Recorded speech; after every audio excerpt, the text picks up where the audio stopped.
Pimawa ka man nga giluwa ng kalibutan, adunay gipakataw nga may pirlas na og bulawan.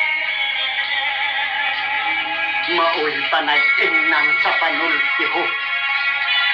Bisan unsaon mo man sa pagsahog, ang tubig dili gayud mo tipon, nimo sagol ngadto sa usag kalana.